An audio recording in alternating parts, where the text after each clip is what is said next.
तो क्या हाल है आप सभी की। उम्मीद करते हैं सब अच्छे होंगे, सब बढ़िया होंगे, अपने अपने घर पे मौज काट रहे होंगे। तो देखिए, जैसे कि आपको पता है कि इस समय जो राजनीति है ना बहुत ज़्यादा उफान पर चल रही है। और यहाँ पर जो बीजेपी है वो चाहती है कि मुझे यहाँ पर तीसरा टर्म मिल जाए लोकसभा में, और जो कांग्रेस है वो यहाँ पर ये चाहती है कि भाई अब यहाँ पर जो बीजेपी का जो जीतने का जो रथ है उसको रोक दिया जाए और यहाँ पर खुद जो है सरकार बना ले।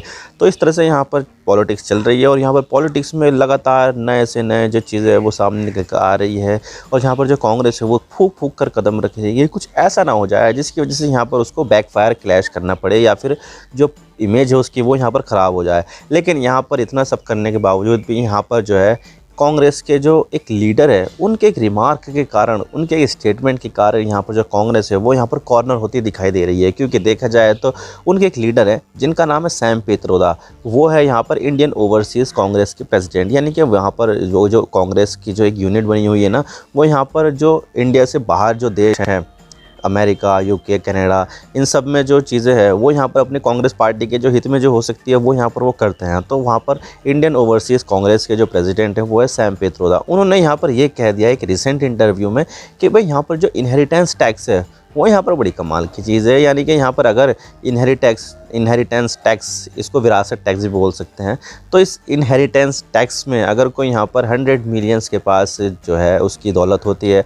और वो मर जाता है ना, तो वो अपने बच्चों को सिर्फ और सिर्फ 45% तक ही जो वेल्थ है वो ट्रांसफ़र कर सकता है और जो 55% की जो वेल्थ है ना वो जाएगी यहाँ पर सरकार के पास। बहुत ज़्यादा इंटरेस्टिंग लॉ है, बहुत ज़्यादा इंटरेस्टिंग टैक्स है और ये चीज़ें जो है बहुत सारे देशों में होती भी है।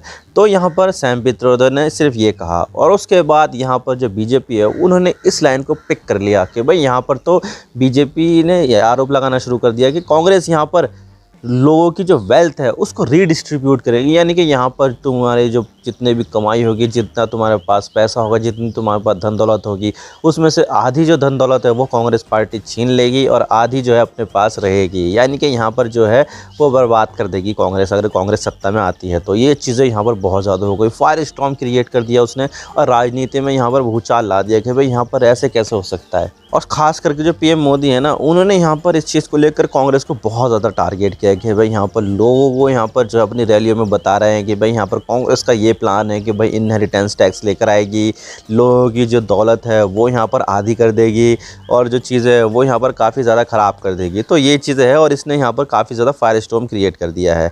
लेकिन यहाँ पर जो ये चीज़ें हैं ना, उसकी वजह से यहाँ पर जो कांग्रेस है वो काफ़ी ज़्यादा कॉर्नर होती दिखाई दे रही है। तो उसने भी यहाँ पर सैम पित्रोदा के जो कमेंट है उससे यहाँ पर जो है दूरी बना ली है कि भाई यहाँ पर उनके खुद के विचार थे, पार्टी की जो विचारधारा है उसमें यहाँ पर कोई लेना देना नहीं है। यानी कि यहाँ पर उनके खुद के पर्सनल व्यूज़ थे।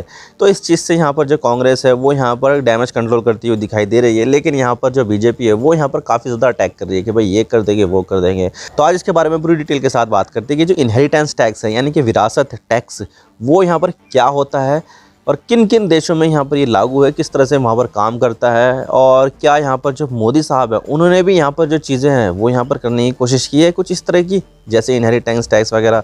तो आज इसके बारे में पूरी डिटेल के साथ बात करते हैं। लेकिन उससे पहले अगर आप चैनल पर नए होना तो चैनल को सब्सक्राइब जरूर कर देना, वीडियो को चाहे लाइक करो डिसलाइक करो लेकिन चैनल को सब्सक्राइब जरूर कर देना। तो चलिए वीडियो का आगाज़ करते हैं।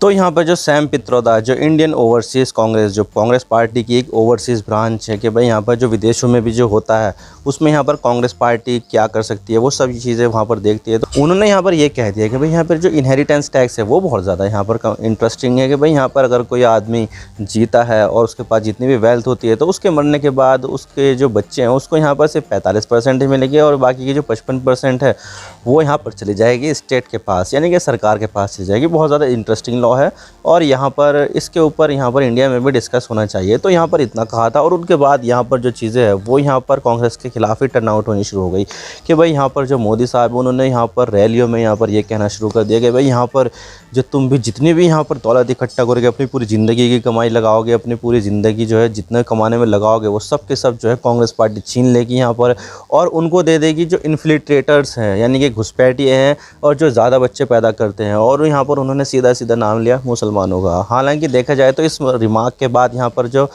लोग हैं और जो कांग्रेस पार्टी है वो यहाँ पर जो है चुनाव आयोग से शिकायत कर रही थी कि भाई यहाँ पर ये जो चीज़ें है वो हेट स्पीच की कैटेगरी में आती है और ये जो चीज़ें है वो यहाँ पर जो है चुनाव आचार संहिता का उल्लंघन है। लेकिन यहाँ पर जो भी डैमेज होना था वो यहाँ पर कांग्रेस को हो चुका है और यहाँ पर जो पीएम मोदी ने करना था वो यहाँ पर कर दिया है कि भाई यहाँ पर जो चीज़ें है वो यहाँ पर एक इंटरव्यू के बाद सैम पित्रोदा की, उसके बाद यहाँ पर चीज़ें जो है वो कांग्रेस पार्टी के खिलाफ हो गई। और इतने ही नहीं, पीएम मोदी ने तो यहाँ पर ये भी कह दिया रैलियों में कि भाई यहाँ पर जो कांग्रेस का जो मैनिफेस्टो है वो यहाँ पर बहुत ज़्यादा खतरनाक है, क्योंकि यहाँ पर कांग्रेस के मैनिफेस्टो में जो लोगों के पास जितने भी सोना है, चांदी है, जो घर के जो ज़ेवरात हैं, उनको भी यहाँ पर छीन लेगी। और उसके बाद यहाँ पर जो है वो यहाँ पर तुम्हारा मंगलसूत्र भी कांग्रेस पार्टी नहीं छोड़ेगी, यानी कि सारी दौलत तुम्हारी यहाँ पर जो कांग्रेस है वो यहाँ पर छीन लेगी। अब देखिए यहाँ पर जो चीज़ें है वो यहाँ पर काफ़ी ज़्यादा निम्न राजनीति की हो रही है कि मंगलसूत्र तक की भी बात आ गई, जबकि यहाँ पर ऐसा कुछ भी कांग्रेस के मैनिफेस्टो में था नहीं। लेकिन फिर भी यहाँ पर जो चीज़ें है वो यहाँ पर मोदी जो है ऐसा करने की कोशिश कर रहे हैं ताकि यहाँ पर जो इनका एंटी इनकम्बेंसी है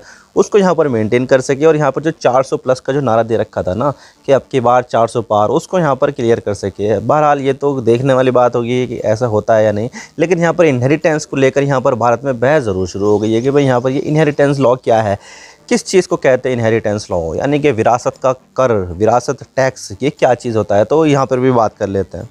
अब देखिए यहाँ पर जो इनहेरिटेंस लॉ होता है ना, यानी कि विरासत का कानून, विरासत का टैक्स, वो यहाँ पर ये कहता है कि भाई यहाँ पर अगर किसी बंदे ने यहाँ पर बहुत ज़्यादा दौलत कमा ली है उसने अपने जीवन काल में, कि भाई उसने 1 करोड़ 2 करोड़ 10 करोड़ यहाँ पर दौलत कमा ली है। अब देखिए जब वो मर जाएगा तो उस दौलत का क्या होगा, वो यही होगा ना कि उसके बच्चों को यहाँ पर वितरित होगा, बच्चे यहाँ पर उसको संभालेंगे। लेकिन यहाँ पर जब इनहेरिटेंस लॉ लग जाता है ना, तो यहाँ पर जो बेनिफिशियरी होता है उसको यहाँ पर ये पे करना पड़ता है सरकार को कि भाई यहाँ पर तुम्हारे पास कितना पैसा आया, कितनी दौलत आई और तुम यहाँ पर कितना पैसा पे करोगे। अब ये जो बेनिफिशियरी होता है कौन होता है, वही होता है जिसको यहाँ पर उसकी दौलत मिलती है मरने के बाद, यानी कि जो बच्चे होते हैं या फिर जो रिश्तेदार होते हैं उनको यहाँ पर जो है ये सब चीज़ें जो है मिलती हैं। तो यहाँ पर ये जो बेनिफिशियरी होता है वो यहाँ पर पे करता है। और ये डिपेंड करता है कि भाई यहाँ पर उसका कानून क्या कहता है कि किसी देश में यहाँ पर 10% भी लग सकता है, तो किसी देश में 30% भी, तो किसी देश में 50% तक भी लग सकता है। तो ये डिपेंड करता है उस देश के कानून के ऊपर कि भाई यहाँ पर इनहेरिटेंस लॉ यहाँ पर कितना लगता है।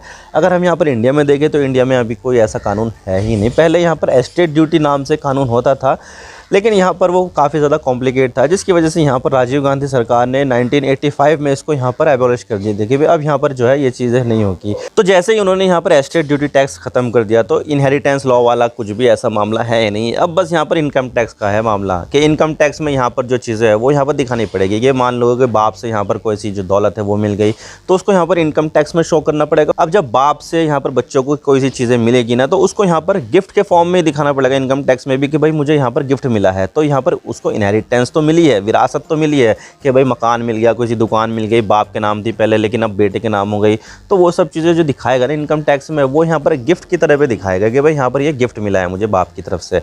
तो ये चीज़ है। और उसके बाद यहाँ पर उसको जो है टैक्स तो कोई देना नहीं पड़ेगा, लेकिन जब वो यहाँ पर बेचेगा ना तो तब यहाँ पर उसको टैक्स देना पड़ेगा। अगर उसको यहाँ पर कोई सी वेल्थ मिलती है बाप से, तो वो अगर 24 महीने के अंदर अंदर बेच देता है तो यहाँ पर उसको short term capital gain tax देना पड़ेगा। लेकिन 24 महीने के बाद यहाँ पर अगर वो बेचता है तो उसको long term capital gain tax देना पड़ेगा। तो यहाँ पर कैपिटल गेन टैक्स देना पड़ता है उसको अगर बेचने पर।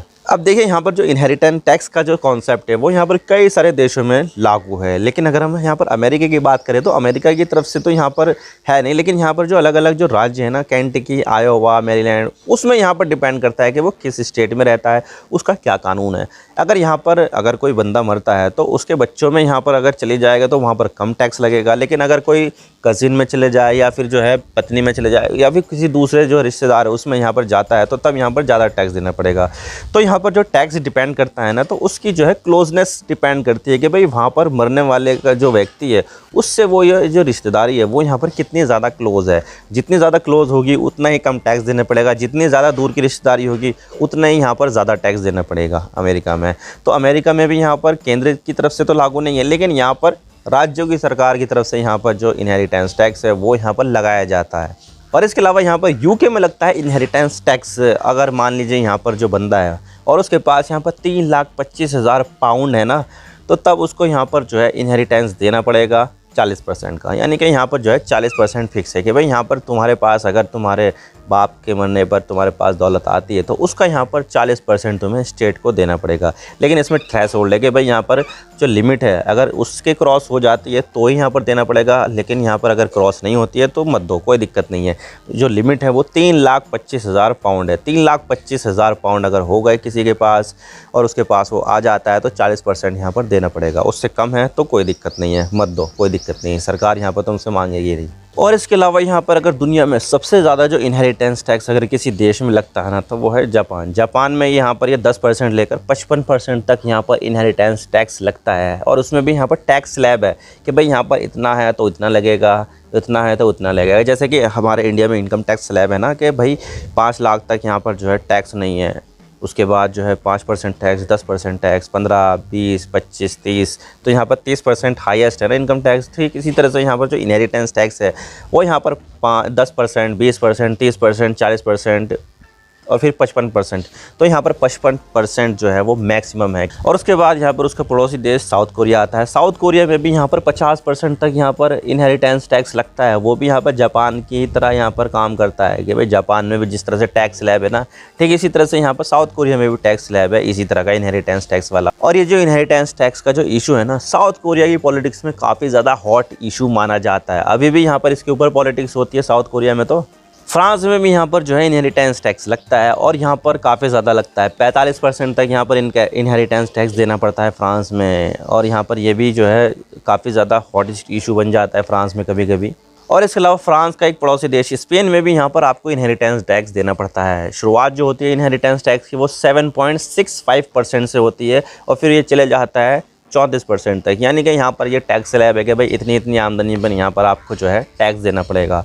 तो यहाँ पर जो है स्पेन में भी यहाँ पर आपको इनहेरिटेंस टैक्स देखने को मिलता है। और इसके अलावा यहाँ पर अगर हम आयरलैंड की बात करें तो आयरलैंड में भी यहाँ पर आपको स्टैंडर्ड रेट मिलेगा, 33% देना पड़ेगा आपको भाई यहाँ पर इनहेरिटेंस टैक्स। यानी कि जो भी बेनिफिशियरी होगा जिसके पास यहाँ पर उसकी वेल्थ जाएगी उसको यहाँ पर 33% देना पड़ेगा। लेकिन उसमें भी कुछ जो है एग्जाम्पशन है, जैसे कि यहाँ पर बीवी को नहीं देना पड़ेगा। यानी कि पति के पास बाद अगर किसी के पास दौलत जाएगी तो बीवी के पास जाएगी, तो बीवी को यहाँ पर कोई इनहेरिटेंस टैक्स देना नहीं पड़ेगा। और उसके अलावा यहाँ पर हम बात करें तो बेल्जियम की, बेल्जियम में भी यहाँ पर आपको देखना पड़ेगा इनहेरिटेंस टैक्स। और बेल्जियम में जो टैक्स जाता है वो 3 से लेकर 30% तक जाता है। तो उसके भी यहाँ पर टैक्स स्लैब बने हुए हैं। ठीक इसी तरह से यहाँ पर बहुत सारे दूसरे देशों में भी यहाँ पर आपको इनहेरिटेंस टैक्स देना पड़ेगा, जैसे कि जर्मनी में 30%, ग्रीस में 20%। और इसमें यहाँ पर एक और देश है मुस्लिम देश, जहाँ पर सिर्फ अकेला ही मुस्लिम देश है जहाँ पर इनहेरिटेंस लिया जाता है और वो है टर्की। टर्की में यहाँ पर 10% इनहेरिटेंस टैक्स लिया जाता है। तो यहाँ पर जो तुर्की है वो दुनिया का अकेला मुस्लिम देश है जहाँ पर इनहेरिटेंस टैक्स लिया जाता है। अब देखिए यहाँ पर जो इनहेरिटेंस टैक्स है उसको लेने के पीछे यहाँ पर वे वजह बताई जाती है कि भाई यहाँ पर जो दुनिया है, जो समाज है, उसमें यहाँ पर इनइक्वालिटी बहुत ज़्यादा हो रही है, असमानता बहुत ज़्यादा हो रही है। कि यानी कि जिसके पास पैसा है उसके पास पैसा बढ़ता ही जा रहा है, बढ़ता ही जा रहा है, और जो गरीब है वो बेचारे यहाँ पर गरीब होते ही जा रहे हैं, होते ही जा रहे हैं। तो इस वजह से यहाँ पर जो अमीर लोग हैं तो उनको जब यहाँ पर अपनी वेल्थ डिस्ट्रीब्यूट करनी पड़ेगी तो यहाँ पर उसको टैक्स देना पड़ेगा, जिसके बाद यहाँ पर उनकी दौलत जो है वो कम हो जाएगी और उसके बाद यहाँ पर जो सरकार है उस दौलत का यहाँ पर गरीबों का भला कर सकती है। तो इनइक्वालिटी को कम करने के लिए यहाँ पर इनहेरिटेंस टैक्स लगाया जाता है। और कुछ इसी तरह से यहाँ पर जो मोदी साहब है ना, उन्होंने भी यहाँ पर पिछले साल इसी तरह की कोशिश करनी शुरू कर दी थी, जब यहाँ पर कैपिटल गेन टैक्स यहाँ पर हायर करने की कोशिश की थी। अब यहाँ पर देखिए कैपिटल गेन टैक्स तब लगता है जब यहाँ पर जब बाप की जो प्रॉपर्टी है वो यहाँ पर बच्चों के पास जाए और बच्चे यहाँ पर उसको बेचना शुरू कर दे, तो तब यहाँ पर कैपिटल गेन टैक्स देना पड़ता है। तो उस चीज़ को यहाँ पर मोदी साहब ने हायर करने की कोशिश की थी ताकि यहाँ पर जो इनइक्वालिटी है ना तो उसको यहाँ पर धीरे धीरे कम किया जा सके। तो यहाँ पर अभी जो मोदी साहब बोल रहे हैं ना कि वेल्थ रीडिस्ट्रीब्यूट वाला मामला, कि भाई यहाँ पर कांग्रेस के ऊपर कॉर्नर कर रहे हैं, कांग्रेस के ऊपर प्रहार कर रहे हैं, कांग्रेस को ये बोल रहे हैं, वो बोल रहे हैं, लेकिन खुद ही उन्होंने यहाँ पर कैपिटल गेन टैक्स जो है उसको बढ़ाने की यहाँ पर कोशिश की थी। और हो सकता है कि यहाँ पर जब वो जीत कर प्रधानमंत्री फिर से बन जाए तो तब यहाँ पर कैपिटल गेन टैक्स जो है वो यहाँ पर बढ़ा दें। तो आई होप आपको सारी बातें समझ में आ गई होगी किस तरह से यहाँ पर जो चीज़ें है वो यहाँ पर चल रही है, क्या होता है कैपिटल गेन टैक्स और क्या होता है यहाँ पर इनहेरिटेंस टैक्स, और क्यों यहाँ पर जो मोदी साहब है वो यहाँ पर कांग्रेस को काफ़ी ज़्यादा लताड़ रहे हैं, कांग्रेस को काफ़ी ज़्यादा टारगेट कर रहे हैं। मैं तो बस इतने कहना चाहता हूँ, वीडियो थोड़ी सी भी पसंद आए तो लाइक ज़रूर कर देना, और चैनल पर नए होना तो चैनल को सब्सक्राइब जरूर कर देना। आपके एक सब्सक्रिप्शन से हमें आगे कंटेंट बनाने की मोटिवेशन मिलती है। Thank you for watching, I really appreciate your precious time, God bless you all, now signing off.